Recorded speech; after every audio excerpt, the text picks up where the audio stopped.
കുഞ്ഞുങ്ങളെ, ഈ പൊതിച്ചോറിൻ്റെ പ്രശ്നം എന്തിനാണ് ഈ പൊതിച്ചോറിന് വേണ്ടി ഇങ്ങനെ തല്ലുകൂടുന്നത്? അതാണ് എനിക്കറിയാത്തത്. ഞങ്ങൾ മുടക്കും, ഞങ്ങൾ ശീലമാണ്.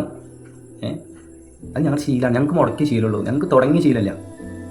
നിലവിലിപ്പോൾ എന്താണ് അത് മുടക്കുക കേട്ടോ. അതുകൊണ്ടൊന്നും വിചാരിക്കരുത്. അത്യാവശ്യം ചിരിയൊക്കെ കിട്ടണുണ്ടല്ലോ, അതുപോലെ നിങ്ങൾക്ക് ചോറ് കൊണ്ട് എന്താ കിട്ടണത്? ഞങ്ങളോട് ഉണ്ട്, ഞങ്ങൾക്ക് കിട്ടുന്നുണ്ട്. ഞങ്ങളുടെ ചോറുണ്ട്, മീൻ വറുത്തതും ഇതൊക്കെ ഞങ്ങളോട് ഉണ്ട്. നിങ്ങൾക്ക് കിട്ടുന്നുണ്ടെങ്കിൽ വേണ്ട. ഇനിയിപ്പോൾ പൊതിച്ചോറ് തിന്നാൻ വേണ്ടിയിട്ടാണ് നമ്മൾ ആശുപത്രിയിലേക്ക് വരുന്നത്.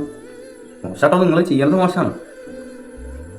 നിങ്ങളെ എൻ്റെ മന്ത്രി കുഞ്ഞിനോടാണ് എനിക്ക് പറയാനുള്ളത്. അദ്ദേഹത്തിനുള്ള ബഹുമാനം നിലനിർത്തിക്കൊണ്ട് പറയാണ്, പട്ടിണി കിടന്നിട്ടുണ്ടോ? എപ്പോഴെങ്കിലും ഇരക്കേണ്ടി വന്നിട്ടുണ്ടോ കുഞ്ഞെ? എന്നാൽ വീട്ടിൽ തെറ്റിയിട്ട് ഇങ്ങനെ മൂലയ്ക്ക് പോയി കിടന്നിട്ട് ഇന്ന് രാത്രിക്ക് ചോറ് കണ്ട ആ പട്ടിണിയല്ല. വീട്ടിൽ വെക്കാൻ അരിയില്ലാതെ ഇരുന്നിട്ടുണ്ടോ? അങ്ങനെ അനുഭവിച്ചവർക്കിത് അറിയാം. എൻ്റെ വിഷമേ കുറച്ച് കാലം അങ്ങനെ കടക്കണം, അപ്പോൾ മനസ്സിലാവും. കൂടുതലൊന്നും പറയല്ല, അറിവുകൾ പരക്കട്ടെ. പാവങ്ങളാണ് ഞങ്ങൾ. വയറ്റിപ്പഴപ്പം പൊക്കൂട്ട് ജീവിച്ചോ, അത് മുടക്കല്ലേ ദൈവം. ഇത് ഭക്ഷണമല്ലേ, ആരെങ്കിലും കഴിച്ച് പോട്ടേന്ന്. പാവങ്ങളല്ലേ, അല്ലെങ്കിൽ നിങ്ങൾ കൊടുക്ക്.